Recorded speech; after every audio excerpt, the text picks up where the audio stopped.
Assalamualaikum warahmatullahi wabarakatuh. Ketemu lagi di edisi terbaru dari diskusi bareng Eka Anas. Dan kita sekarang lagi berada di Taman Mini Indonesia Indah. Nuansanya ini banget ya, istana boneka itu. Kok istana boneka apa sih? Yang ada istananya juga kan? Iya.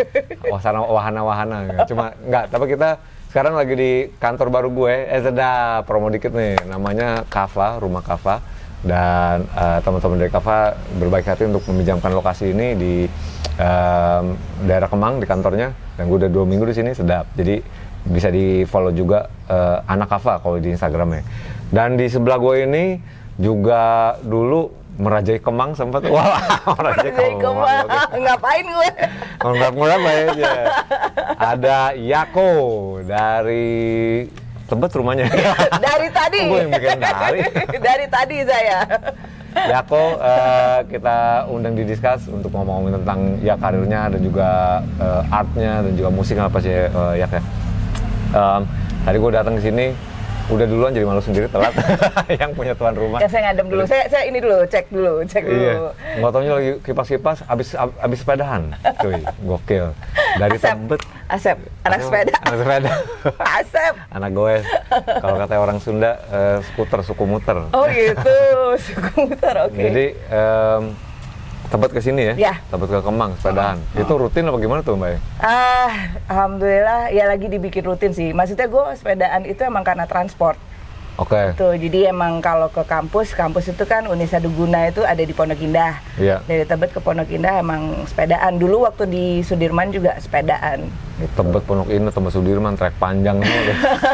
Masih ada lebih panjang sih daripada gue Bekasi gitu. Ya itu sih, bener. Itu udah suhu banget sih itu. Iya. Saya masih aman kok. Tapi obviously itu ada efeknya pasti. I mean like gua ketemu lo dari 2005 sampai sekarang you don't age at all.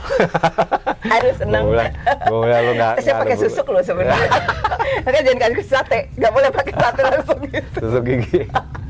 Jadi gua baru pertama ngelihat Yako dari dulu sampai sekarang ya begini-begini aja kayak gitu. Terus juga kemarin sempat ditanya mau pesan apa. Oh gua apa aja tapi nggak yang rice base lu bilang gitu. Iya. Itu bagian dari rezim jaga fisik atau gimana Mbak? Menentang ini sih swasembada, enggak deh, beras import enggak. Enggak, gue kebetulan ngejalanin udah dari 2016 ngejalanin namanya puasa ngerawat. Oh. Puasa ngerawat itu adalah puasa Jawa gitu yang memang kalau nyokap gue ngajarin ya, itu lo memutuskan untuk puasa sesuatu ya yang dipilihkan nyokap gue itu antara lo mau puasa beras, puasa telur atau puasa mutih gitu. Mutih itu yang hanya makan nasi dan garam gitu. Mungkin kalau yang puasa nasi dan garam, nasi dan air putih gitu. Nah, tapi itu biasanya Senin Kamis. Nah, kalau puasa ngerawat itu sebenarnya mau dijalanin sampai sekuatnya silakan. Artinya puasa ngerawat itu dengan gue puasa beras itu gue menahan diri untuk tidak bergantung pada satu bahan pangan yang ada gitu. Jadi ibaratnya kalau ternyata beras nantinya itu nggak ada, gue nggak kelabakan. Itu berapa lama durasinya maksudnya? Terserah sekuatnya. Gue alhamdulillah masih bisa jalanin sampai sekarang gitu. Apapun yang berbau beras jadi gue nggak makan. Dari 2016? Ya. Walah. Tapi bisa di stop kapan aja kan maksudnya? Bisa. Puasa ruwet namanya. Ngerawat. Ngomong ngeruwet. Ruwet banget. Puasa ngerawat gitu. Ngerawat. Ada tapi prinsip di baliknya adalah itu kalau misalnya suatu saat nanti lo hidup lo ada keterbatasan atau gimana lo bisa beralih tidak pada ya istilahnya nggak kelimpungan gitu loh, nggak bergantung pada suatu bahan pangan yaitu beras. Iya. Karena kan ada ubi, terus kemudian masih ada yang lainnya gitu. Jadi gue bisa ibaratnya ya menahan diri sama kan beras tuh kan sekarang kalau di Indonesia kan ada gitu loh, lo mau kemana aja ada beras gitu kan. Nah mungkin kalau filosofinya kalau ke hidup itu ya udah menahan diri akan sesuatu yang sebenarnya gampang ada gitu. Jadi nggak gampang ngikut sesuatu gitu loh, nggak gampang not take things for granted gitu. Ya. Jadi nggak bergantung sama sesuatu. Tapi itu dalam juga filosofinya ya. Ternyata setelah gue kulik, gue pikir nyokap kan cuma bilang ini nanti kamu kalau misalnya memang kamu ternyata juga mau minta sesuatu sama yang di atas gitu ya bisa sambil dijalanin gitu. Cuman ternyata setelah gue kulik lagi, gue baca, oh dalam juga sih puasa ngerawat ini gitu. Ada kalau misalnya lo search di Google tuh ada artinya lebih dalamnya lagi si puasa ngerawat ini. Ini berhubungan dengan background juga, lu lahir di Surabaya tahun 79. Ya. Dari anak satu-satunya, kalau nggak salah ya. You did your research. Udah macam-macam Pak ya. Terus begitu besar di sana. Besar di sana dari SD sampai SMA. SMP SMA. Jadi besar SD SMA di Surabaya dan kultur Jawa Timur mengalir kuat di, maksudnya gimana ya? Ini agak-agak kontradiksi nih yang mau gue tanyain dengan apa yang lo jalanin sekarang, itu udah jelas mungkin kalau memprediksi keluarga tuh nggak terlalu kolot di waktu dulu atau gimana? Kolotnya gimana nih definisinya? Well, sepengetahuan gue kalau keluarga Jawa punya anak perempuan itu pasti kan kayak dijaga di apalagi satu-satunya di cultivate sampai lo harus begini tapi sepertinya kayaknya kalau dari orang tua lo mempercayakan lo ngebolehin lo untuk berkarir di musik, lo kuliah ke luar negeri dan mereka lebih ngelepasin tanggung jawab lo kayak gitu. Itu kayak gimana waktu background dulu? Apakah sebebas itu apa kayak gue bilang tadi kultur ke Jawa Timuran tuh kuat nggak di keluarga? Gue waktu di SD sampai SMA itu di Surabaya itu sebenarnya kebetulan dititipkan ke satu keluarga, jadi adiknya kakek gue gitu, ke adiknya kakek gue titipkan dan di situ gue punya saudara sepupu, sebenarnya saudara sepupu, om dan tante gitu, yang ada 4 orang.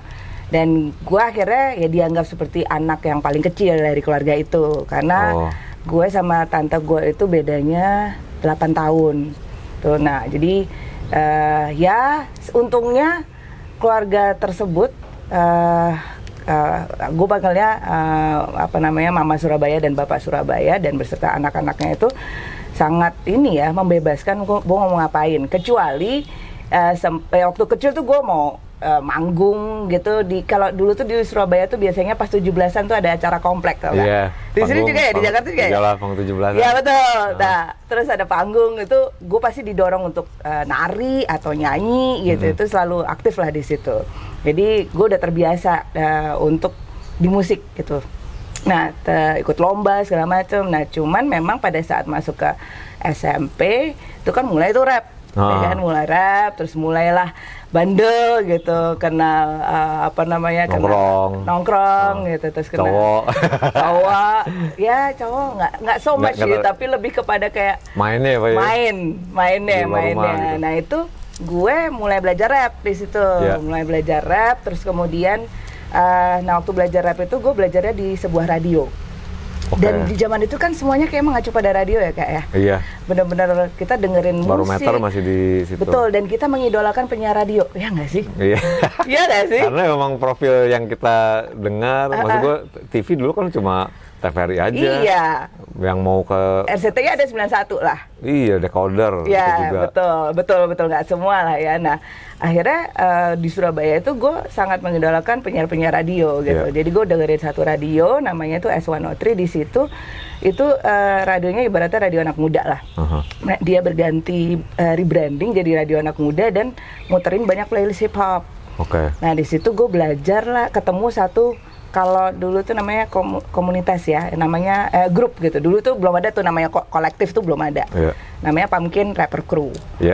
Nah, gue belajar lah di situ, belajar dari sering nongkrong di radio, dan dulu itu radio sempet ada juga stereotip negatif. Penyiarnya suka ngombalin inilah yang denger, gitu, pokoknya gitu dah gitu. Jadi akhirnya terus di situ juga pada saat ngerap-ngerap itu ada diskotik yang buka kan di Surabaya.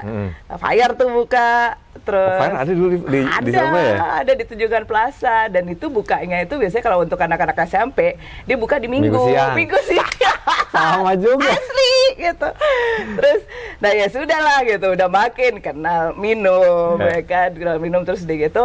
Pernah ada kejadian, pokoknya habis dari situ ada satu temen yang kena kecelakaan. Nah dari situ kita akhirnya gue kena imbasnya juga. Itu sih gara-gara nge-rap, gara-gara ke disco segala macem.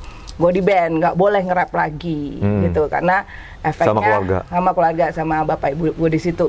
Bukan bapak ibu, jadi dia tuh adiknya kakek gue. Iya. Gitu. Punten motong. Tapi kalau bapak ibu sendiri, lo bilang tadi dititipin. Kalau bapak ibu sendiri di Surabaya juga. Kalau nyokap gue itu memang di Jakarta dari dulu. Oh gitu. Itu kalau bokap, gue kan punya bokap asli gue nggak pernah ketemu beliau. Dia ada di Sumbawa. Gitu. Jadi nyokap gue sama bokap tiri gue waktu itu di Jakarta. Jadi gue benar-benar dititipkan di Surabaya gitu, supaya nggak bandel maksudnya. Tapi ternyata mengenal pergaulannya di sana gitu. Terus ya udah, nah gue sempet tuh, udah nggak boleh nge-rap. Udah pokoknya dari SMP, pas SMP itu.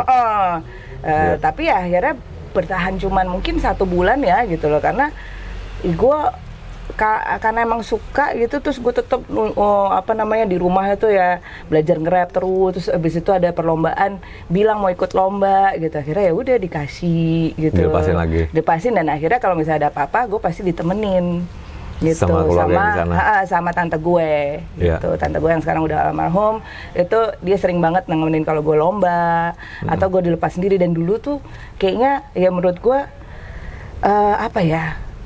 kasus penculikan atau apa mungkin nggak segila sekarang ya, atau mungkin ada tapi nggak ke blow up sama sosial media. Gue tuh dulu aman-aman aja gitu, anak umur kayak berapa ya, umur 12 tahun tuh jalan-jalan ke Jembatan Merah naik mikrolet gitu, sendirian berdua sama temen gue bertiga gitu, sama anak komplek gitu. Tapi terus udah balik lagi gitu loh, nggak ada yang nyulik, nggak ada apa gitu, nggak ada telepon, nggak ada handphone, nggak ada apa-apa kan gitu. Pulang-pulang sore paling dari mana dimarahin gitu, habis main gitu.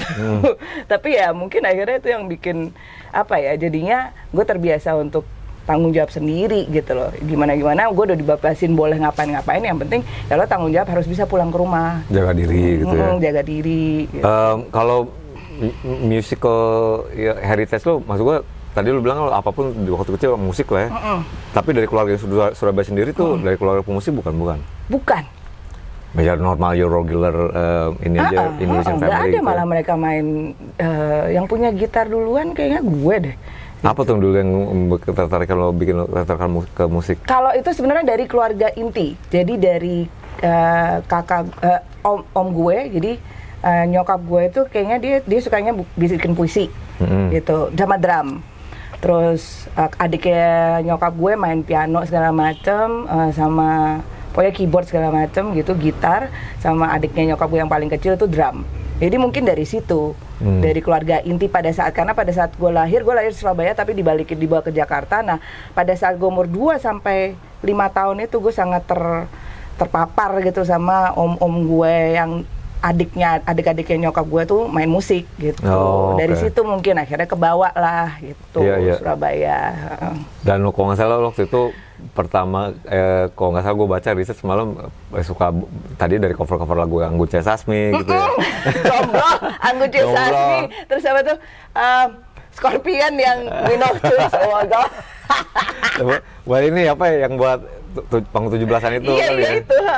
Itu gitu. Ya apapun lah gue babat sampai akhirnya ya gue nemu rap itu. Musik hip hop. Tahun 92 kalau salah lu bilang. 92, betul, 92. SMP tuh ya. Lagu apa yang pertama lu dengerin atau particular grup atau apa? Waktu itu radio Naughty by Nature, terus gue nggak ingat sih lagu apa pertama, tapi Naughty by Nature, Kid Rock, Rage Against the Machine, yang bomb track ya Kid Rock itu, yang Back from the Dead, terus kemudian Naughty by Nature, OPP, Hip Hop Hooray, terus Run DMC. Apel apa tuh yang bikin lo kayak this music's for me gitu? Beatnya pertama kali gue kalau orang bilang mikir kan hip hop itu semua about ini ya, wordsnya gitu, lirik ya. Cuman gue yang pertama kali tertarik itu adalah terus terang emang beatnya. Begitu denger beatnya itu kayak lo automatically nodding, tau gak lo, yang kayak deng, udah gitu aja gitu, nyangkut ke psikologis gitu, kayak energinya itu kayak wah gue mau lompat-lompat segala macam, karena gue suka rock juga gitu kan. Cuman rock kan kayaknya ya lo headbanging gitu kan, kalau mau dance gitu kayaknya agak beda. Tapi kalau hip hop itu kan karena gue suka dance juga, jadinya ya udah energinya itu dapat banget di situ gue ngerasanya. Nyetrum itu ya.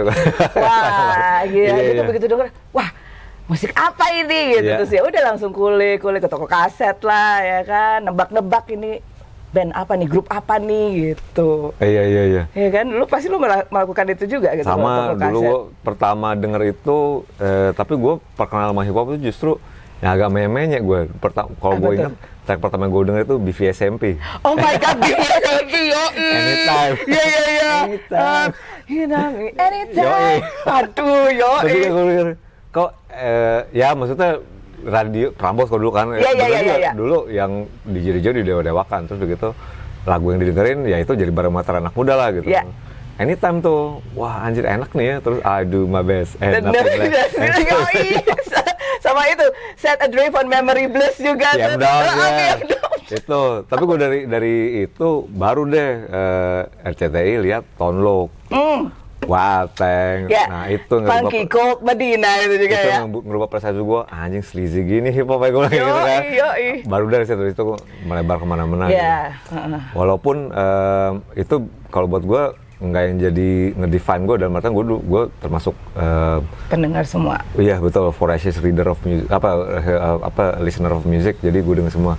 Tapi itu betul juga sama lo nggak? Maksudnya lo pasti nggak denger hip hop aja kan? Enggak. Gue nggak denger hip hop doang. Maksudnya emang apa ya, telinga gue tuh cukup bisa mendengar semua jenis musik lah gitu. Karena gue dengerin apa ya gue dengerin juga, kayak gue suka Korn juga. Terus kemudian gue suka apa namanya, Pantera juga. Metal gitu. juga dengerin lah ya. Gitu, emang suka sih ya. Dan tapi memang ada beberapa mungkin yang gue nggak into di situ gitu loh. Tapi ya gue nggak menutup diri lah dari untuk dengerin musik apapun itu. Iya. Gitu. Sekarang pun malah buat gue itu jadi referensi buat gue untuk bikin apa Beat aja atau gitu, bikin musiknya. lirik, bikin nyari referensi, nyari inspirasi lah. Lu sama Pumpkin Rapper Crew. itu di situ juga di mana lo belajar nge-rap ya? Gue tempat belajar nge-rap gitu di situ. Iya. Terus manggung juga pertama kali sama mereka apa gimana? Iya, jadi mereka tuh kayak mentor-mentor gue gitu. Apa namanya ada namanya Sony, Rizky dan juga Rani. Mereka yang ngajarin beat tuh kayak gimana, terus nge-rap tuh harus sesuai ketukan. Anjing, udah serius ya? Iya, Maksudnya- gitu, diajarin beatbox juga gitu. Jadi bener-bener dasar-dasar nge-rap lah itu diajarinnya. Terus kompetisi gitu, dibagi jadi grup. Gue dulu punya grup di bawahnya Pumpkin Rapper Crew, namanya Mushroom Rapper Crew gitu. Kenapa tau gak Mushroom? Gara-gara suka nyemilin mushroom kalengan. Ada kan yang jamur kuping apa-apa itu loh. Oh, yang dijual buat di dapur kan? Iya. Buat masak lah iya, gitu itu ya? kita buka kalengan terus nyemilin gitu di Excelso dulu. Yang ini, oh iya. Yang buat, snack-snack itu. Nggak buat snack, kalengan yang kayak masih ada air-airnya gitu, kayak buah kaleng enak gitu. tuh. Enak. Itu parah sih. Gue kira saking nggak ada ininya, saking ngeritnya. Sampai nggak ada duit jajan aja. Asli. Oh, tapi sampai gitu makanya. Iya.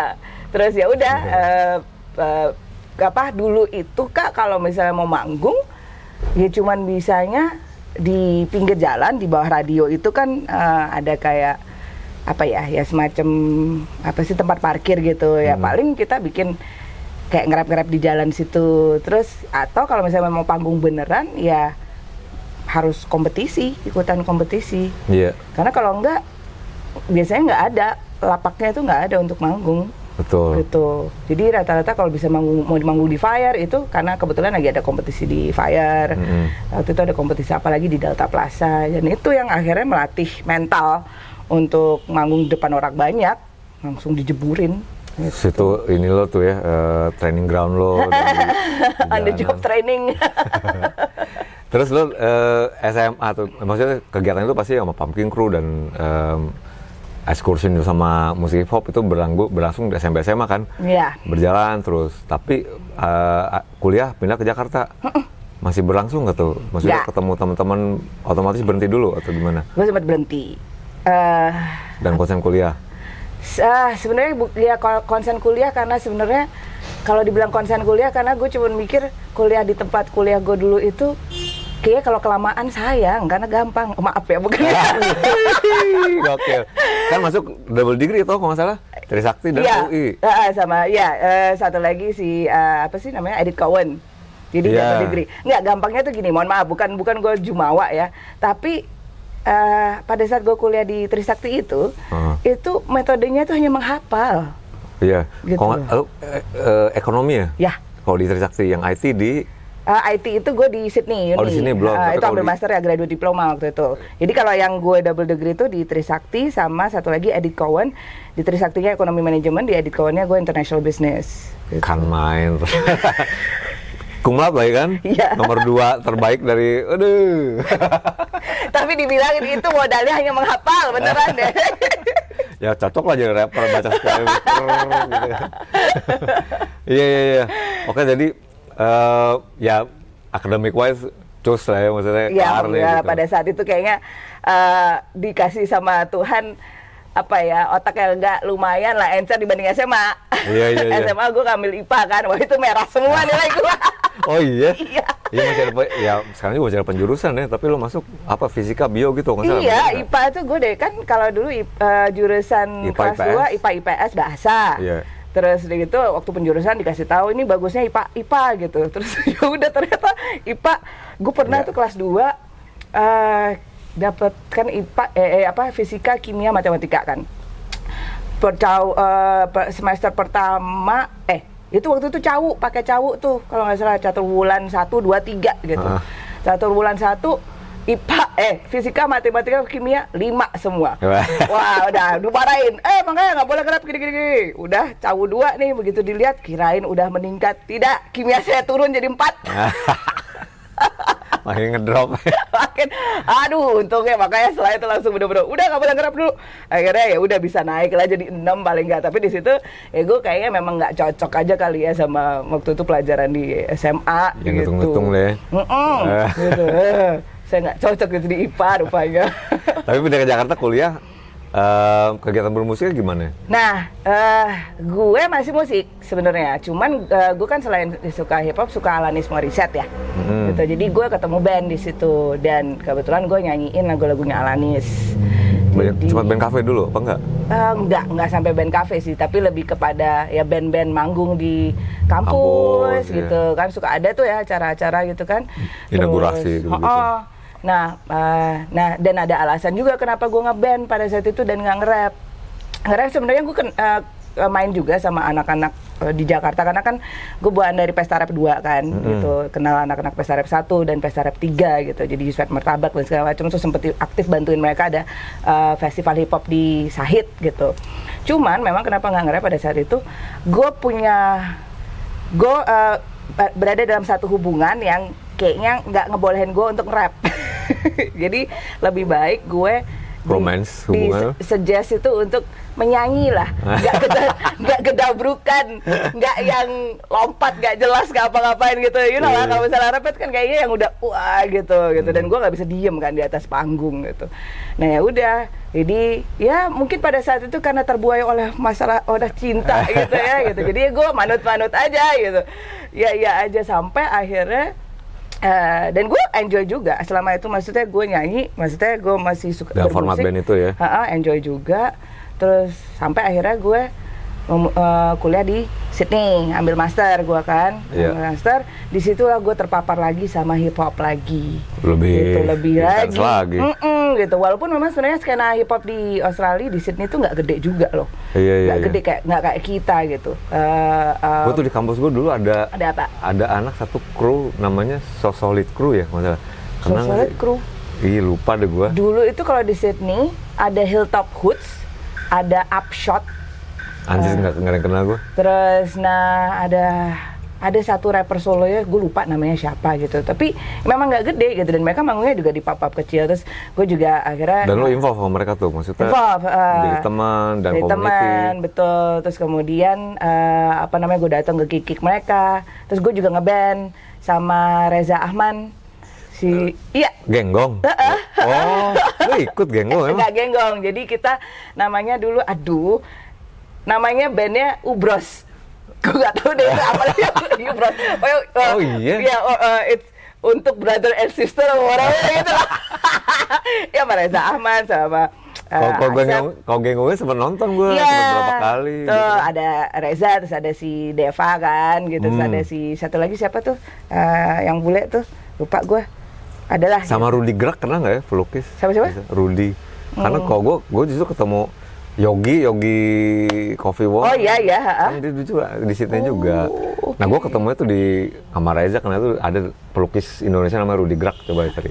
Oke. Cuma kayaknya gue selesai 2002 jadi gue pulang ya, kok baru datang ya. Iya, saya baru datang 2001-an lah gitu. Iya. Gitu. Terus dan gue kan di Wollongong kan waktu di Sydney. Yang kampus pertama gue tuh di Wollongong. Tapi memang tinggalnya sempat tinggal di Wollongong tapi kayak nggak bisa. Ternyata Itu di barat gitu loh Mbak ya. Ya, di luar kota. Kalau di sini Depok gue gitu ya. sosokan ya waktu berangkat ke sana tuh gue mau belajar mau serius belajar tapi rupanya saya tidak bisa, cuman tinggal di kota yang ya lu bayangin dong, lu kayak di film-film kalau misalnya di film-film cowboy keluar yang hutan udah kan? Iya selain keluar hutan tuh kalau misalnya udah jam 6 sore lah itu ada yang kayak semak-semak yang muter gitu itu ada di warung. Gue kan anjir gak ada, gue gak bisa deh itu tinggal di kota sesepi itu gitu. Mau cari kerja juga susah gitu. Benar, Karena kan emang tambahan. the life of Wollongong itu cuma dari uninya dan kota industri situ kan. Akhirnya gue memutuskan untuk ambil Wollongong itu, kuliah Wollongong di Sydney Centernya. Oke. Jadi ada di situ lah. Ya udah, gue akhirnya tinggal di Sydney. Cuman kadang-kadang ada subjek yang di Wollongong, gue harus pulang balik gitu aja. Terus Sementara kegiatan sama teman-teman yang dari komunitas itu berlangsung terus tuh. berlangsung terus. Gue juga di Sydney kan ambil kerja juga ya gitu. Jadi ya udah. Manggung juga nggak sih? Manggung dan manggung di sana kan nggak ada kru.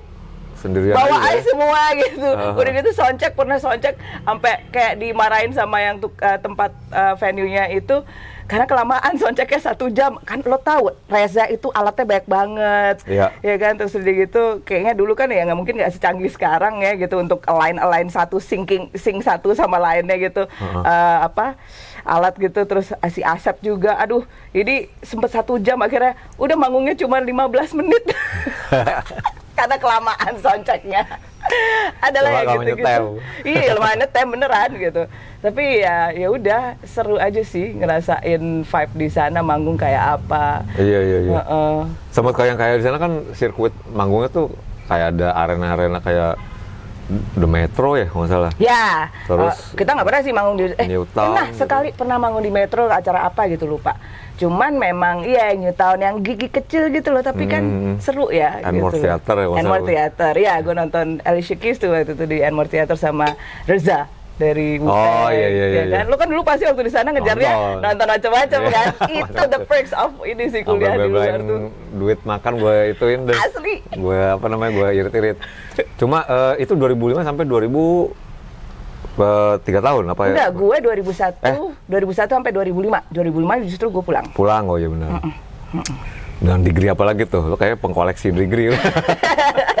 Ya habis gue ngambil Wollongong, gue ambil MBA kan di situ ya. Gue ngelanjutin, gue masih kayak gue pengen sekolah lagi gitu. Sydney Uni ya? Iya Sydney Uni, ambil IT. Nah di situ gue mikir tadinya kan emang gue pikir tadinya gue pengen lu kampusnya yang di dekat Broadway situ dong, di tengah. Itu tempat gue main sepeda tuh.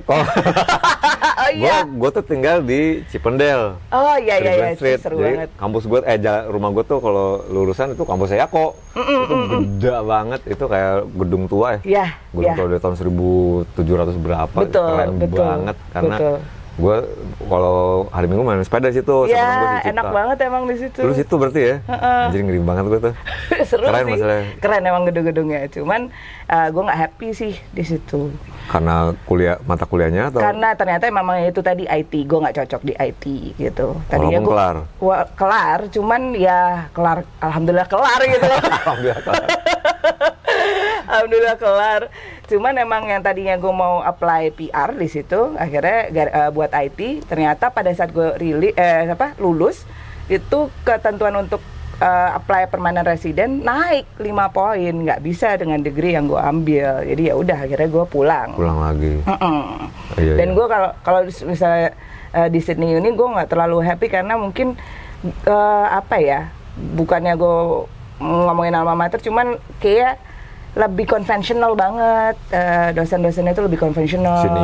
Sydney Uni itu gitu. Iya. Gue ngerasa kayaknya agak susah untuk ketemu dosen, itu tuh agak susah banget dibanding waktu gue di Wollongong. Iya, kan salah satu uni tertua di Australia kan dia tuh. Iya, betul. Masih prestigious sih, masih masuk rankingnya juga masih bagus gitu. Cuman ya itu tadi.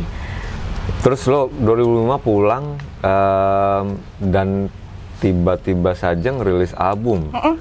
Dan nggak nanggung langsung sama EMI kalau nggak salah waktu itu ya di sini ya. Jadi gue memang bikin albumnya itu kebetulan di Sydney. Gue dibantu satu musisi di Sydney yang memang tinggal di Sydney namanya DJ Edo.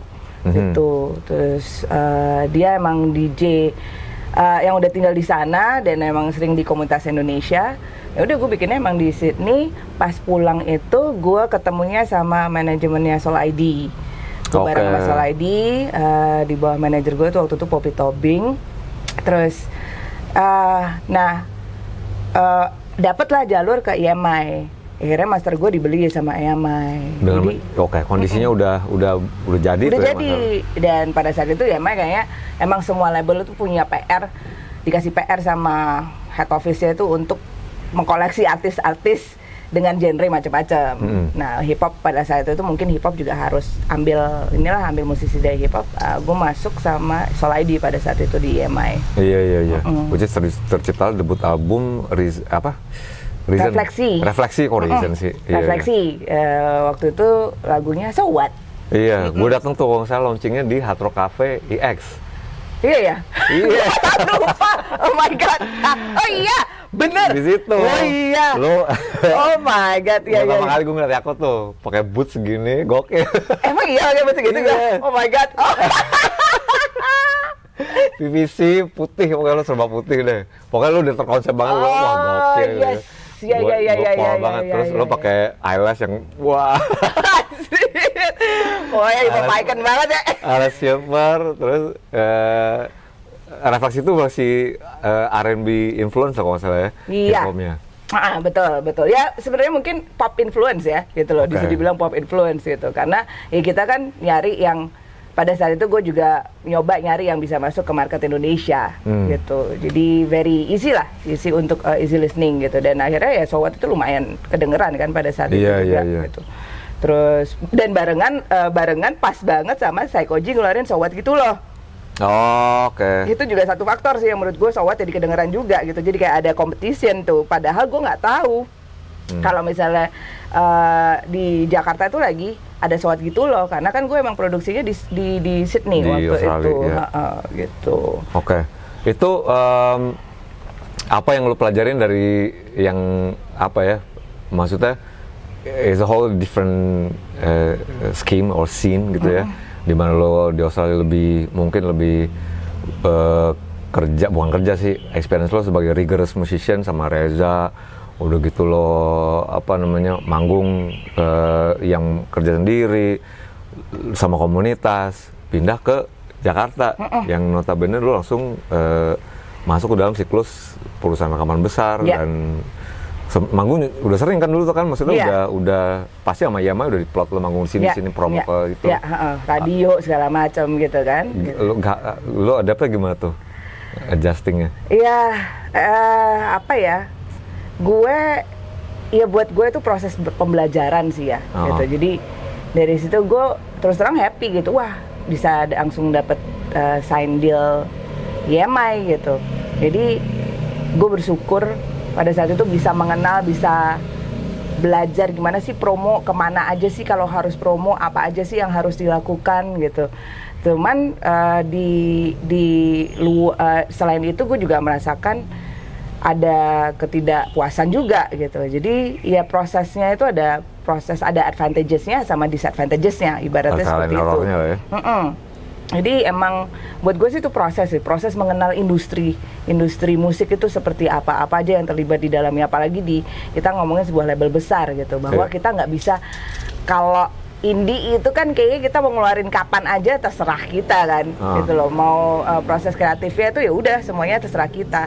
Nah cuman kalau di perusahaan di label besar itu ada step-stepnya tuh, kalau misalnya mau ngeluarin ini harus dipikirin banget timelinenya, tapi itu menurut gue bukan disadvantages, itu menurut gue malah oh gitu ya, gitu. Gue belajar benar-benar dari industri gitu loh, mesti seperti Lebih apa. disiplin sih kalau menurut gue. Lebih disiplin, benar gitu. Terus belajar timeline yang disiapin ini harus ini gitu. Dan nggak mudah karena pada saat itu gue juga udah langsung kerja juga kan. Tapi sebenarnya juga lo kan udah ada exposure pertama waktu ikut pesta rap ya di. Iya, nah tapi dekade pesta rap itu kan sebelumnya. sebatas gue masukin lagu Kontribusi aja. karena waktu itu gue di Surabaya kan masih, jadi nggak sempet ikutan promonya, dan kebetulan lagu Nongkrong itu juga bukan yang dijadikan video klip, walaupun gue sempet diundang ikutan ikutan syuting video klipnya sama Sound the Clan sama Mati Lampu itu. Terus ya udah, tapi menurut gue ya pengalaman banget buat gue bisa ada tahu ngalamin rasanya jadi musisi yang ada di label itu seperti apa. Gitu. Dan akhirnya gue memutuskan untuk keluar dari EMI. Sepanjang lo di Australia itu lo masih keep in touch atau perhatiin apa yang terjadi dengan di Indonesia nggak, particularly hip hop music gitu? Nggak terlalu, terus terang nggak terlalu. Di tahun 2001-2005 tuh gue nggak terlalu tahu apa yang terjadi di hip hop Indonesia gitu. Jadi emang nggak fokus ke situ. Yang lucu malah memang justru pas gue berangkat itu rupanya gue dicari sama Iwa. Jadi gue sebelum berangkat itu gue ada rekaman lagu Fanny Vidi Funky itu. Di album Vidi Funky itu kan apa sih judulnya? Masa iya si A yang bener aja yang itu ya. Nah ternyata gue nggak ngomong kalau gue berangkat sekolah, dicariin ternyata lagu itu jadi lagu jagoan. Mau bikin klip segala macam. Iya, bikin klip segala macam. Terus ya kok gimana sih, akhirnya kalau misalnya lo lihat teman-teman gitu di video klip itu nggak ada gue. Tapi malah ada suaranya. Cuma suara doang gitu. Terus ya udah, tapi gue nggak terlalu tahu makanya apa yang terjadi di 2001 di 2005 itu gitu. Karena ya internet kan belum masif ya pada saat itu, dan channel ke Indonesia kan kalau TV kan nggak ada, YouTube juga belum ada. Betul. Gitu. Jadi gue mau tahu ya, kalau misalnya mau tahu harus search. Terus gitu. denger-denger dari teman mungkin yang masih di Jakarta gitu. Iya, paling gitu jatuhnya. Oke. Terus gini kok, lo kan maksudnya cukup beneficial bisa berada tepat di titik zenith point atau zero point di mana hip hop lahir di Indonesia, berkembang, walaupun lagi di Surabaya waktu itu, tapi kan ngelihat gimana musiknya mulai dibangun dari ground up gitu ya. Dari dulu mungkin nama-nama prominent yang muncul di zaman kita waktu SMA dulu, Denada. Ya, betul. Terus mungkin kalau mau ditarik yang lebih asar. Oke, nyambung setelah azan sholat asar tadi, kita sampai mana tadi kok ya? Udah lupa. Sepedaan di Sydney Uni. Udah itu. Ini waktu lagi di sana keep up sama berita atau ini lokal nggak ya, musik lokal? Iya, terus terang 2001 sampai 2005 tuh gue agak blank sih gitu. Padahal kan tuh lagi gelombang kedua band-band indie lagi meledak tuh. Yang maksudnya kan Upstairs, Brandas gitu kan di Seringai, di Bibis. Itu gue nggak terlalu ngikutin. Cuman maksudnya tahu nama-nama tersebut tuh tahu gitu. Yang lagi kalau pensi, yang siapa aja yang sering main itu tahu. Iya. Gitu. Tapi memang gue nggak terlalu mendalami banget. Nah, gue tuh pengen nanya nih justru, kan kayak tadi bilang kita waktu 9 bulan Denada kan prominent rappernya female nih terutama ya. Terus kalau mau kita tarik lagi ke belakang ada Imaniar dulu kan, yang ya mungkin bisa dibilang proto rapping lah kalau bilang kan. Iya, Meli Manuhutu, Imaniar gitu kan. Iya. Dilanjutin ke era 2000-an Yako diwakilin, dan sekarang ada nama baru kayak Ramen Girl gitu. Tapi yang bikin gue wondering adalah namanya itu is so far and few between, kayak gitu. In term of female rapper yang kita. Menurut lo gimana tuh? Apakah acknowledgement dari industri kita kurang atau produktivitasnya kurang? Karena nggak sebanyak ini bukan membandingkan kok ya, maksudnya nggak sebanyak yang kalau dari tahun ke tahun yang cowok-cowok. Betul. selalu regenerasi Nggak, banyak. Itu benar-benar maksudnya bukan membandingkan, karena memang sebenarnya hip hop sendiri itu sangat patriarkal. Betul. Gitu loh. Jadi memang dari dulu dia banyak didominasi oleh laki-laki. Itu dari misoginis juga. Misoginis juga gitu kan. Jadi kalau pertanyaan lo tadi kembali kenapa nggak banyak rapper perempuan gitu ya yang ada di Indonesia terutama. Sekarang sebenarnya kalau dibilang ya udah lebih dari ini nih jari tangan gue nih gitu. Yeah. Jadi udah sama jari kaki nih gitu dibanding dulu gitu kan. Tapi memang yang muncul namanya itu nggak banyak gitu. Artinya gini, masih banyak kalau kita ngomongin ke industri musik di Indonesia yang muncul namanya mungkin ya Ramen. Terus selain itu ada Lady Gun. Gua kan jujur gue baru nge-google semalam sih. Ternyata ada banyak ya. Ada Lady Gun, ada Queen Ill. Queen Ila gitu. Yeah, Queen Ila. Nah, tapi kembali lagi yaitu tadi memang belum dapat recognition yang emang sebesar mungkin nama-nama rapper laki-laki ya gitu. Karena ada beberapa faktor terus terang gitu. Standar ganda satu. Standar ganda di mana diberikan standar ganda kalau rapper itu harus cantik. Harus begini, harus rapnya harus keren banget gitu. Iya. Itu satu. Yang kedua adalah profesi rapper itu untuk perempuan itu belum menjanjikan. Sebenarnya buat laki-laki sih katanya belum menjanjikan juga gitu. Iya. Nah, apalagi katanya buat perempuan. Well, menurut gue in general being a musician in Indonesia juga belum menjanjikan. Perhaps ya. Tapi kan kita tahu bahwa mungkin ada genre musik tertentu yang bisa gitu kan lo jalan gitu. Nah, ini di hip hop yang di rap yang lumayan segmented masih gitu. Itu jadi masih orang lihatnya ya profesi rapper untuk perempuan itu kayaknya masih belum menjanjikan dan nggak aman. Tuh nggak amannya ya jadi objektifikasi gitu kan. Terus kemudian selain itu ada faktor sosial juga, di mana ada stereotip stigma bahwa perempuan itu ya kalau di musik ya nyanyinya itu yang ya udah yang lembut, personifikasi feminin lah gitu. Betul. Nah, kalau di rap kan cenderung ya kita speak up aja gitu about anything gitu. Ya dan terserah lo mau milih jalan mau yang lebih lembut atau lebih nyanyi, itu it's fine gitu. Tapi kembali lagi orang mikirnya kalau misalnya jadi rapper tuh ngapain sih? Atau kalau sudah berkeluarga, ini general mungkin ya, kalau udah berkeluarga ya udah lo ngurusin anak gitu. Betul. Ngurusin keluarga lo ngapain nge-rap gitu, mau ngapain? Nah, hal-hal seperti itu gitu yang akhirnya membuat belum lagi rapper perempuan kadang-kadang kalau baru mulai ngeluarin sesuatu udah dijudge, udah ya itu tadi standar ganda, musiknya begini, nggak boleh begini gitu. Dan akhirnya pada takut. Tuh banyak tuh kejadian di daerah. Iya.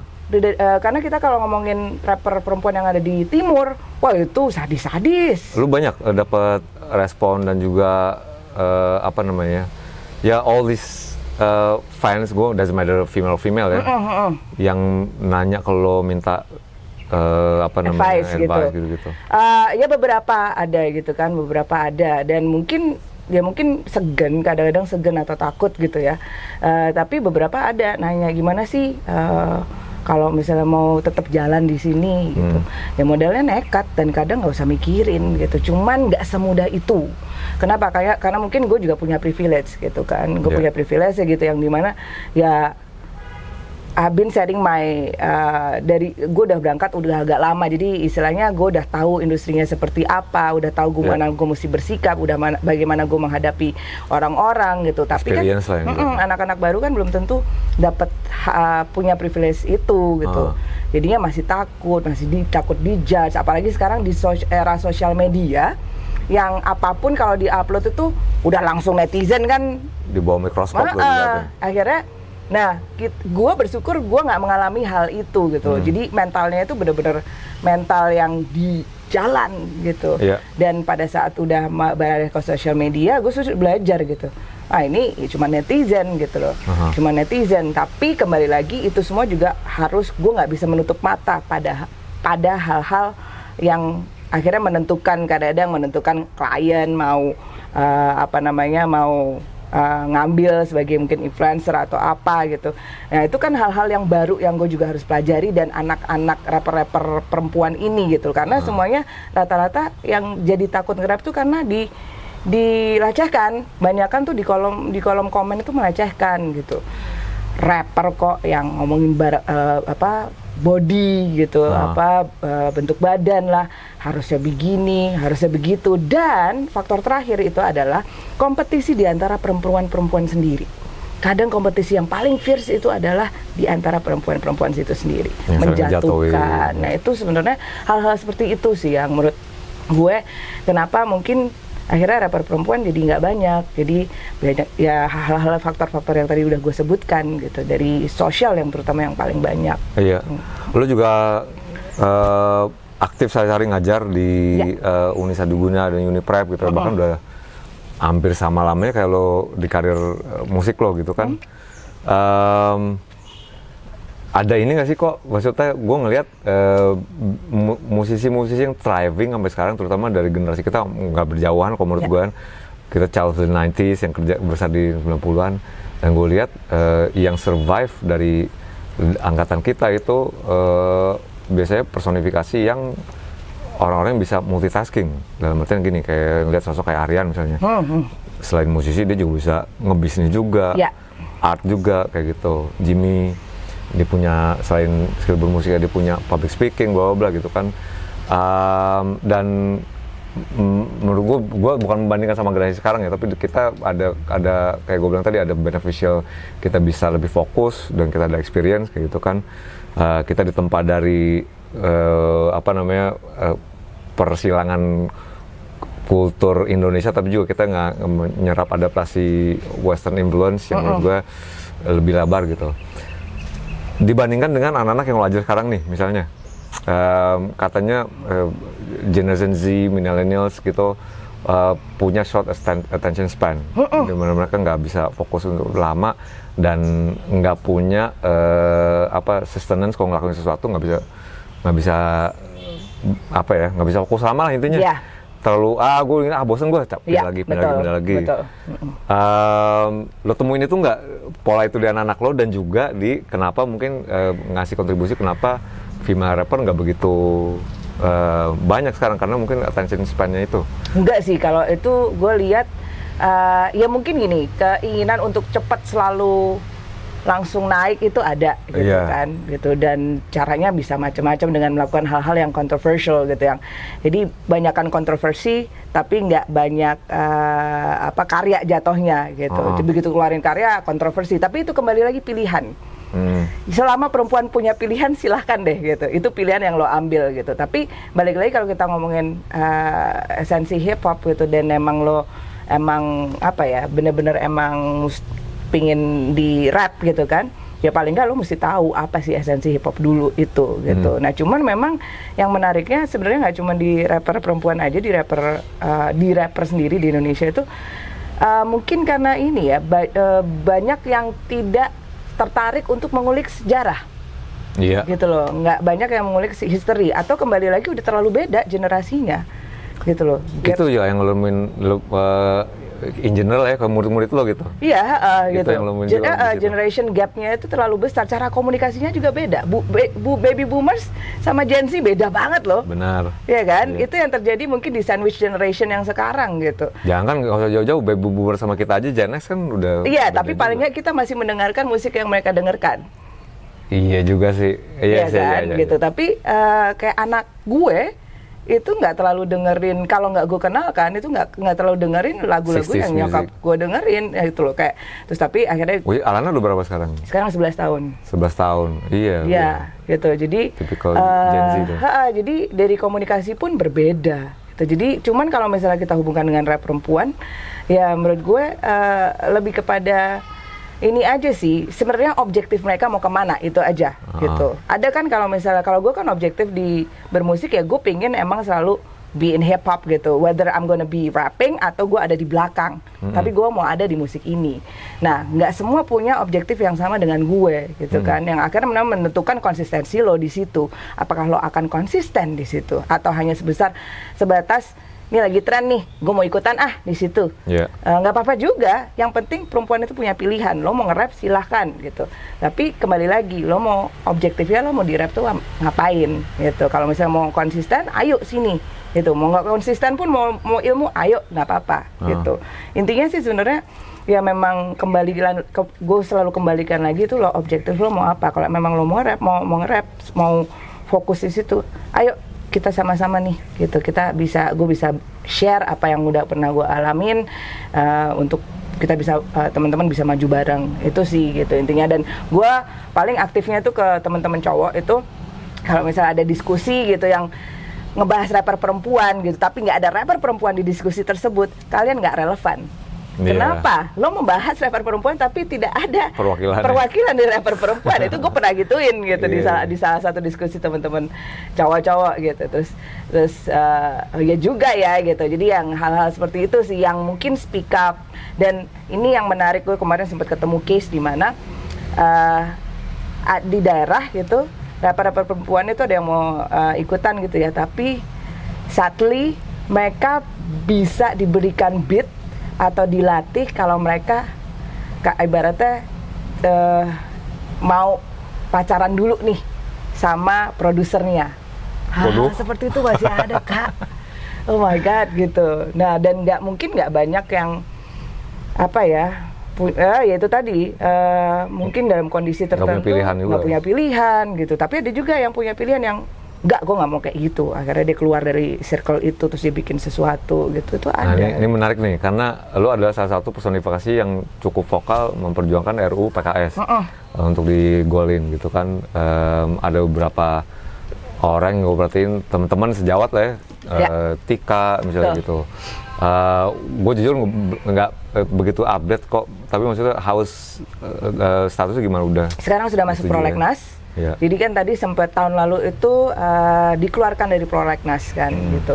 Prolegnas itu kan di mana RUU yang akan digodok untuk akhirnya jadi disahkan gitu. Nah ini sempat dikeluarkan terus akhirnya masuk lagi diutamakan diprioritaskan lah gitu. Nah ini makanya kita sedang kawal terus supaya akan disahkan karena emang ini adalah payung hukum si Kak dari kita nggak cuma ngomong pemindanaan gitu, nggak masalah pemberian hukuman bagi pelaku kekerasan seksual, tapi di dalam RUU PKS itu memang ada definisi dari kekerasan seksual itu apa aja. Dan pasal-pasal banyak yang dicopot-copotin malah katanya, yang dihilang-hilangin lah dan diperingan malah untuk pelakunya kayak gue nggak salah. Nah sebenarnya gini, jadi yang membedakan kan kita masih pakai KUHP gitu kan ya, dan itu kan udah lama banget karena di zaman dulu banget ya, itu yang di situ cuma ada pencabulan dan pemerkosaan kalau nggak salah. Nah di RUU PKS itu sebenarnya lebih spesifik karena itu tadi ada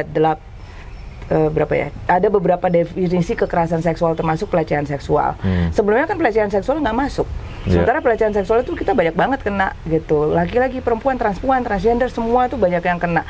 Sebatas kayak siul-siul, terus kemudian dipanggil namanya, catcalling gitu. Itu kan sebenarnya termasuk pelecehan ya. Tuh, nah hal-hal yang itu yang masuk RUU PKS dan nggak cuma ngomongin pemindanaan, tapi juga bukti-bukti apa sih yang otentik untuk yang bisa dibawa ke persidangan.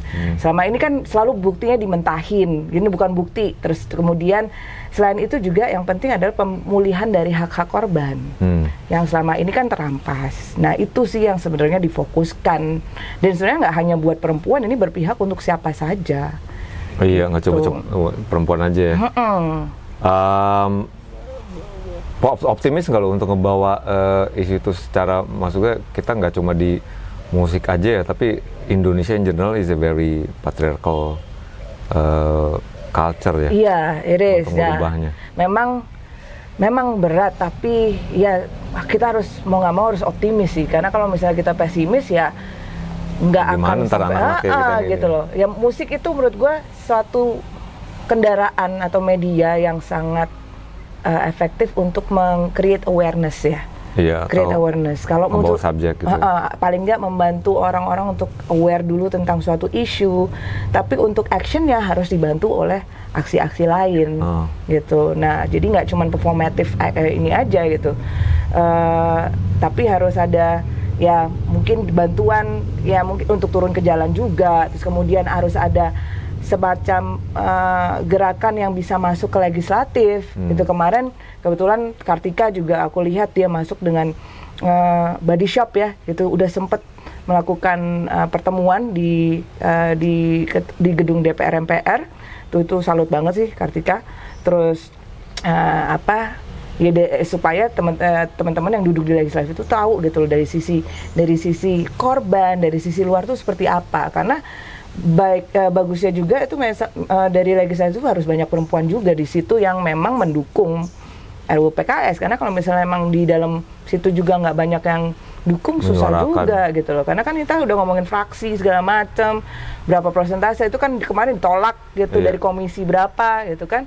Dan itu majority itu rata-rata mungkin ya patriarkal semua. Iya.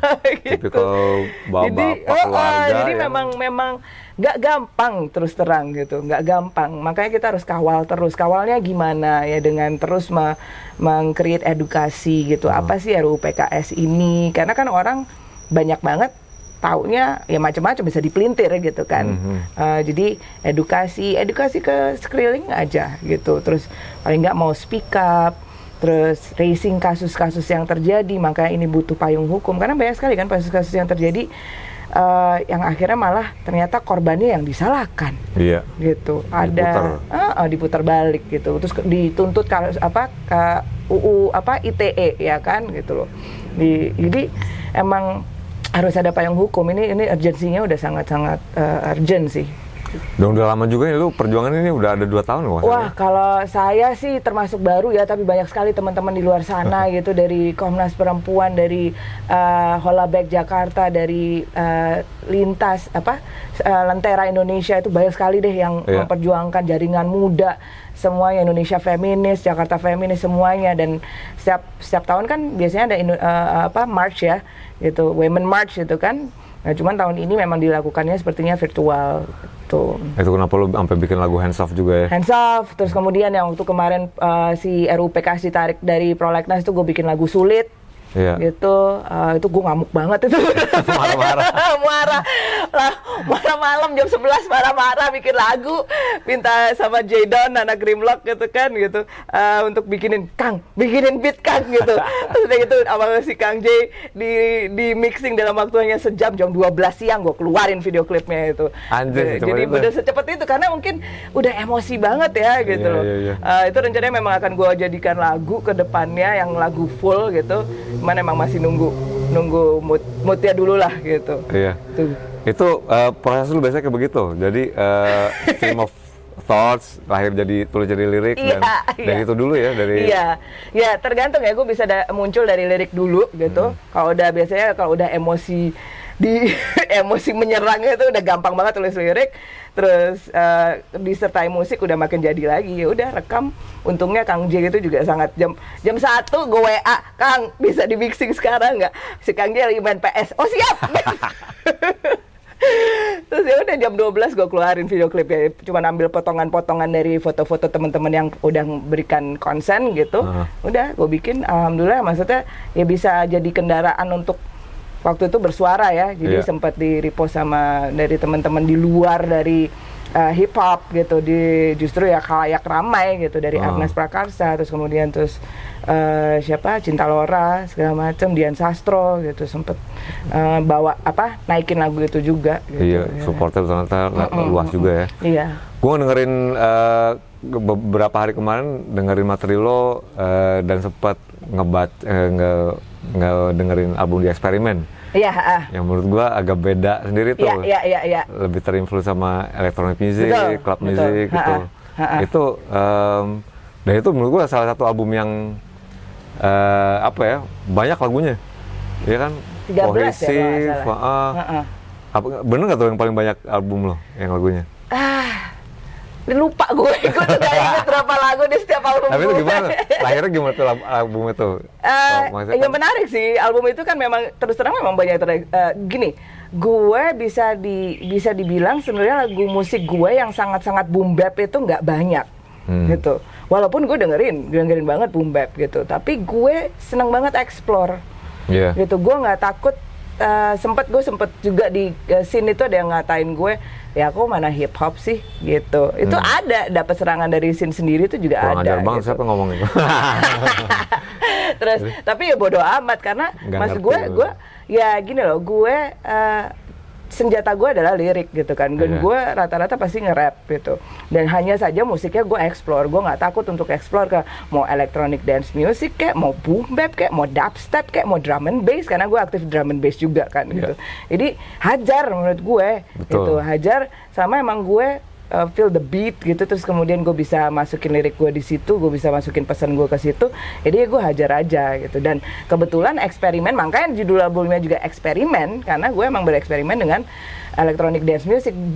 Produser gue di saat itu adalah Random, dia adalah DJ drum and bass, DJ elektronik gitu, dan gue di situ udah siap dengan ayolah hajar dengan segala macam musik di situ gitu.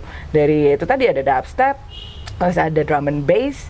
Tuh ada juga hip hopnya sendiri juga ada gitu, terus jadi ya udah hajar karena emang benang merahnya adalah selalu gue nge-rap gitu. Betul, ya itu gue perhatiin sih, maksudnya apapun platformnya tetap yang jadi benar-benar lu di atas sih. Kayak gitu.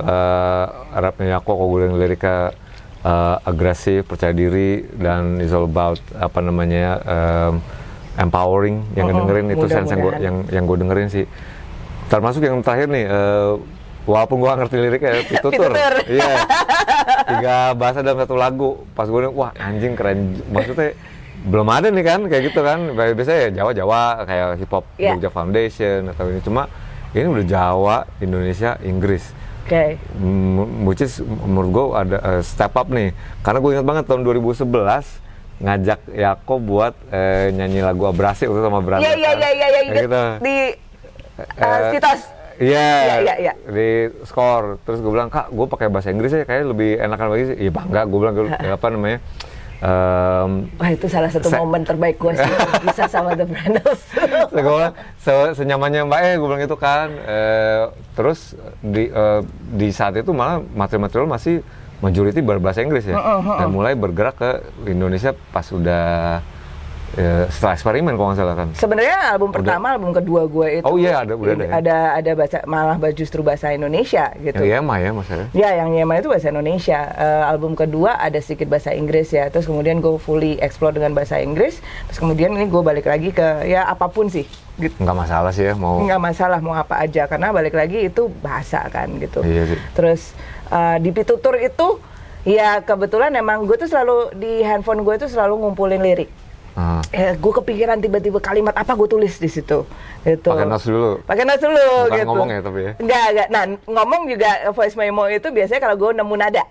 Gitu, itu gue rekam tuh gitu. Jadi selalu di sini kalau misalnya gue cuma berharap jangan rusak aja. Jangan hilang kecopetan. Iya itu juga gitu. Jangan hilang aja gitu kan gitu. Walaupun gue juga masih senang sekali nulis dengan pakai bolpen dan buku gitu. Cuman kalau misalnya gue lagi di mana, lagi di traveling gitu, biasanya gue tulis di handphone. Nah, emang si Pitutur itu bahasa Jawa yang artinya peringatan, nasihat atau saran, atau bisa jadi self reminder. Tuh, yang gue tulis sebenarnya beberapa liriknya udah banyak gue tulis lama, tapi akhirnya gue jahit jadi satu yang menuliskan keresahan gue pada sosial media. Oke. Lo tau kan kalau Twitter ya, warga Twitter itu kan kayaknya banyak dan gak cuma di Twitter, dimanapun itu kalau udah kita ngomongin sosial media, yang benar disalah-salahin, yang salah dibener-benerin. Itu kan banyak banget gitu kejadian. Opini udah semakin jadi Tuhan gitu loh buat semua, tanpa mengedepankan fakta dan hal-hal lain gitu, dan konteks gitu. Kadang-kadang kan orang juga lupa konteks ya, gitu, situasi, konteks dan kondisi gitu. Ya udah jadinya berantem aja terus gitu di sosial media. Udah berpusir dan sebenarnya nggak udah kabur yang jelas yang benar. Gitu. Padahal sebenarnya lo duduk berdua nih kayak gini lo bisa diskusi gitu kan. Oh, pantesan bilang sini duduk bareng. Duduk sini jangan kepala batu gitu. Karena lo kalau kita ngobrol kayak gini, walaupun tadinya kita mungkin berbeda pandangan, dengan adanya gesture, dengan adanya kita bertatap muka gitu tuh kan ada emosi-emosi yang lo lo bisa masukan gitu loh dalam diskusi lo gitu loh. Ibaratnya ya nggak debat kusir jatuhnya. Karena kan kalau social media kadang nggak ada, walaupun ada emoticons ya, itu nggak ada emosi gitu loh di situ ya. Ada emosi tapi yang ada gempur gitu. Tapi nggak ada hal yang empati gitu. Jadi di lagu itu gue pengen emang gue sempat puasa sosmed 1 bulan gitu. Karena kayak pada saat itu gue kayaknya lelah saya melihat sosial media gitu, kayak gue akhirnya anxiety gitu loh yang ngeliatnya tuh gitu. Akhirnya gue puasa, akhirnya tuh setelah gue puasa sosmed itu ya gue keluarin gitu si pitutur ini gitu. Hasilnya terus lah. Ya hasilnya seperti itu gitu. Ibaratnya kayaknya ya aku nih marah-marah mulu gitu. Tapi gimana ya, saya emosian memang kadang-kadang orangnya gitu. Cuman balik lagi kalau udah ngobrol kayak gini, gitu. Bonek nekat gitu. Cuman ya itu, gue selalu berpikiran bahwa itu yang gue juga bilang ke tim gue di kampus itu, kalau ada masalah kita duduk sini, kita obrolin, kita komunikasi gitu, kita cari solusinya bareng-bareng. Itu sih gitu. Jadi makanya di situ nggak masalah, kita nggak selalu harus sepakat untuk mengeluarkan pendapat gitu. Tapi ibaratnya jangan terus jadi jumawa, jangan jadi sombong gitu. Siapapun bisa jadi jawara, tapi nggak usah jadi sombong gitu gara-gara itu yang angkat juga gitu. Percuma lo mengeluarin apapun, opini apapun jadi kelihatan keren. Tapi kalau orang nggak nangkap maksudnya percuma juga akhirnya. Peluru kosong jadinya. Itu tuh jadi salah satu dari rentetan single yang lu rilis dari tahun lalu. Karena gue lihat di Spotify ada banyak rupanya dari 2020. Sebenarnya itu objektif gue. Gue memang nggak seproduktif teman-teman yang lain. Teman-teman timur gitu, teman-teman yang ada yang mungkin keluar di rilis di 2000-an itu ya. Itu tuh kan produktif banget ya. Gue cukup tahu posisi gue bahwa gue menjalani beberapa hal bersamaan. Cuman gue selalu punya objektif, paling nggak gue mengeluarkan satu track di setiap tahunnya.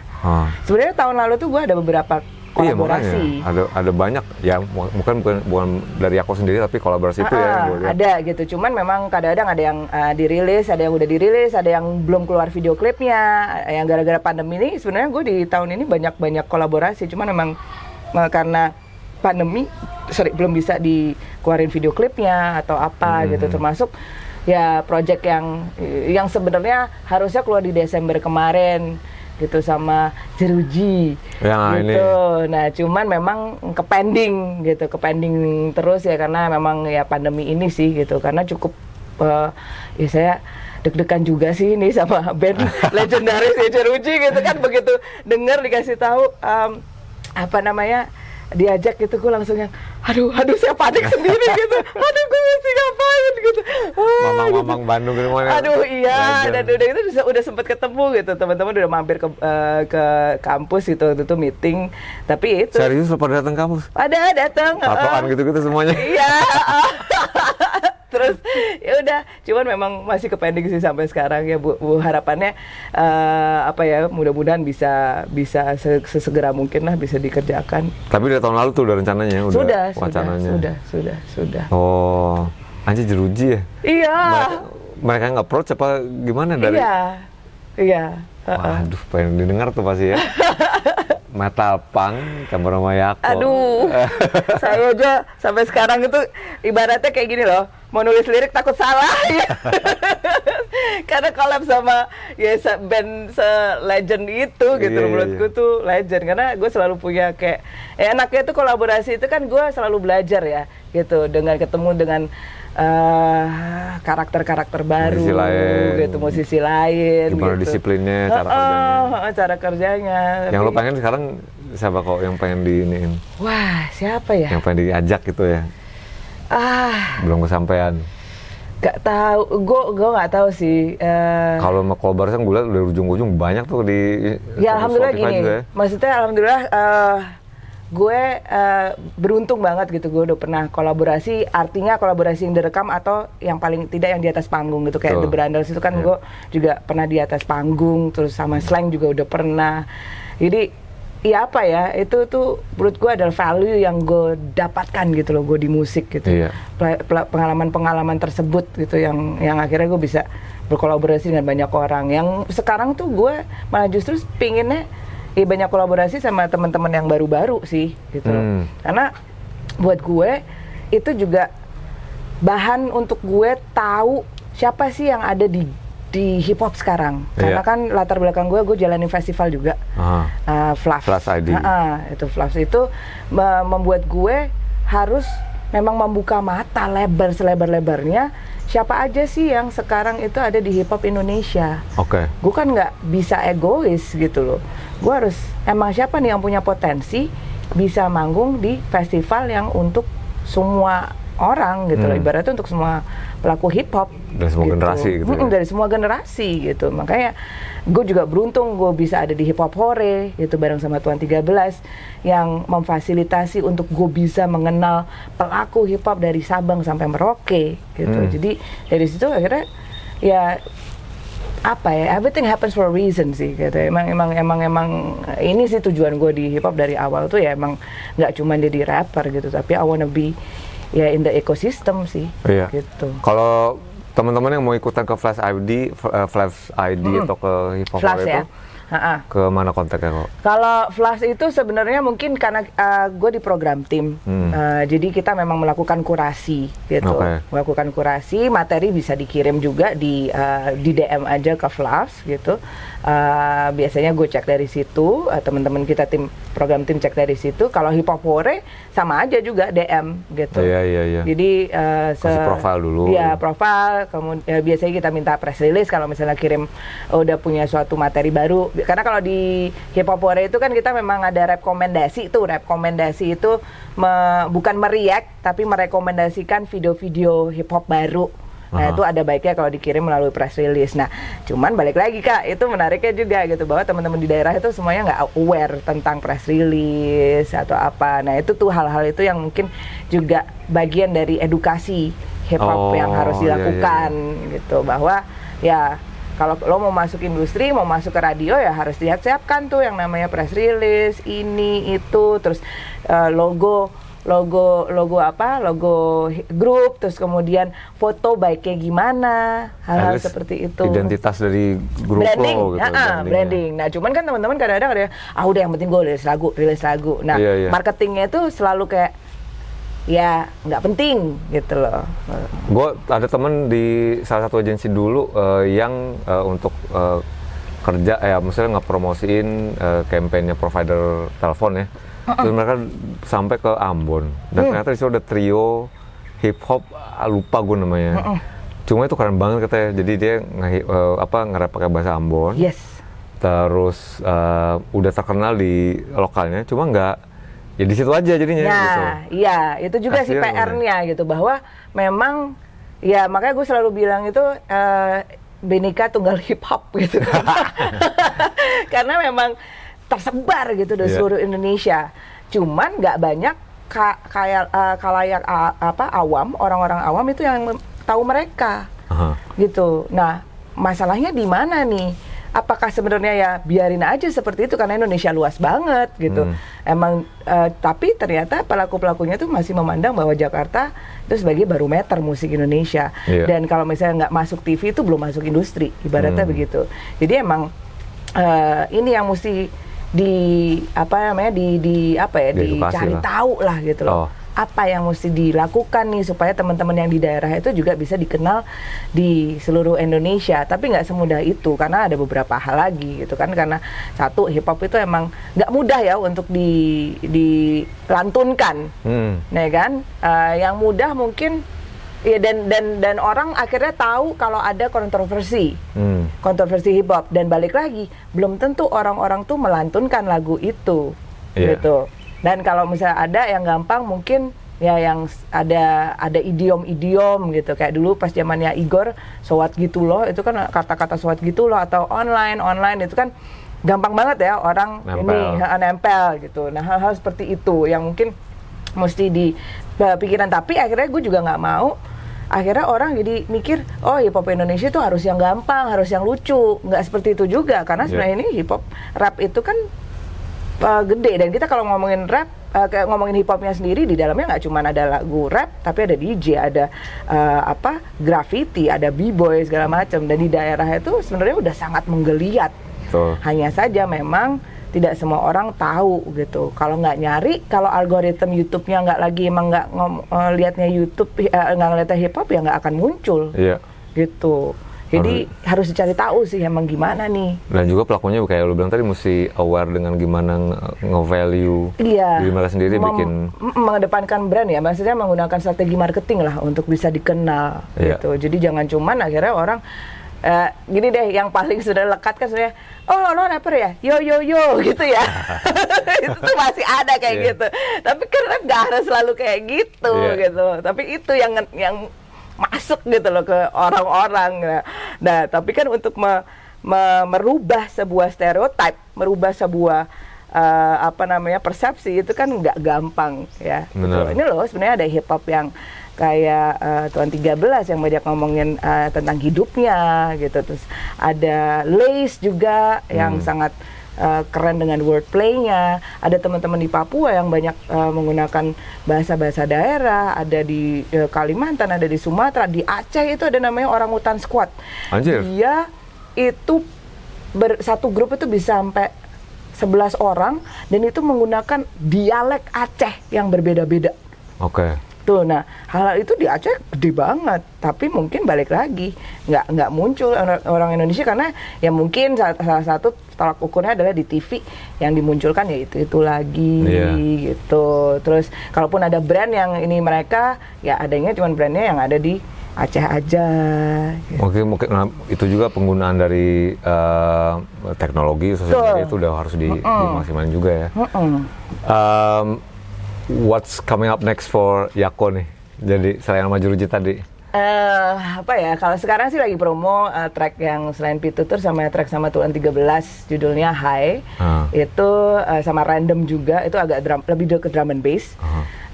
Itu kita mau bikin video klipnya dan rencananya memang akan ada campaign di baliknya, itu untuk penggalangan dana untuk teman-teman disabilitas. Oke. Itu satu yang project lagi jalan sekarang. Terus berikutnya adalah rangkaian program dari Fluff. Itu ada namanya New Icon. Kita mau cari generasi-generasi barunya hip hop. Itu di daerah-daerah. Itu dengan menggunakan audisi online. Tuh udah mau jalan insya Allah April atau Mei ini. Terus kampus masih jalan. Terus hip hop-nya juga masih jalan. Kita mudah-mudahan kedepannya bisa ngeluarin kompilasi. Terus gue juga akan ada project kompilasi rap perempuan. Jadi rap perempuan. Ya, ternyata rapper itu kalau disambungin perempuan gitu. Itu lagi insya Allah mudah-mudahan di tahun ini juga gitu. Jadi there's a lot of things sih at the moment ya gitu. Ya mudah-mudahan lah bisa kebagi-bagi dan juga mempersiapkan anak gue untuk masuk SMP. Itu yang paling penting. Mantul. Biaya sekolah sekarang aduh gawat ya. Makin bagus makin kurus tuh dompet. Ya gitu deh. Jadi ngantri tuh kegiatannya dari Mbak Yako ini. Kalau misalnya mau cek-cek lo kayaknya punya band atau project musik atau project hip hop kayak gitu ya. Bisa kirim profile ke fluff.id tadi. Fluff.id itu Instagramnya ya, ke DM aja di situ. Iya, itu misalnya buat new talent tuh ya. Ya, kalau nanti untuk new talentnya yang New Icon ini kita akan ada campaignnya juga, akan ada notificationnya. Jadi di follow terus aja di Instagramnya fluff.id. Kalau hip hop tuh YouTube channelnya ya, sama Tuan 13 gitu. Dan IG sendiri? IG it's Yako, tapi gue lagi puasa sehat. Oh masih Mbak ya? Ya ini lagi puasa untuk lagi sebenarnya lagi kambuh aja gitu. Puasa ngerawat? Puasa ngerawat itu mah jalan, enggak. Emang lagi puasa sosmed aja untuk nggak tahu dia untuk kapan, sampai kapan, tapi we'll see lah gitu. Karena menurut gue kadang-kadang perlu sih itu. Iya. Supaya nggak ke riuhan ya ngelihat apa semuanya pada flexing gitu. Sometimes itu kan kita perlu self love juga ya. Iya. Humble bragging. Iya kan? Banyak banget tuh. Iya. Kayak kok gue juga kayak gitu sih, pagi-pagi yang dianya adalah jebret handphone. Mau tidur handphone. Ngomel-ngomel bini gue jadi. Aku kapan dimainin, Mas? Ya udah, terima kasih Mbak Yako udah sama-sama menyempatkan waktunya untuk didiskus. Terima kasih banyak saya udah diajak diskus. Mantul. Pokoknya kita doain proyek-proyek kayak Yaku ini bisa berjalan lancar dan Amin. juga lo bisa dengerin album. Belum kepikiran sih, rencananya memang sebenarnya mau sama Mardial di tahun ini, kemarin udah sempet ngobrol. Udah bikin collab juga kemarin kan yang single. Iya, tahun berapa? Mardial kemarin tahun lalu ada, Tahun tapi lalu, itu juga dibundling sama campaign untuk fighting acne shaming kan, gitu. Yang video di itu toko apa Pasar Ikan? Oh iya, Bad Seeds. Itu udah lama, itu 2018. Iya Deng. Tuh, kalau yang baru sama Mardial kemarin kita punya campaign Win the Fight gitu. Iya. Itu untuk fighting acne shamers gitu.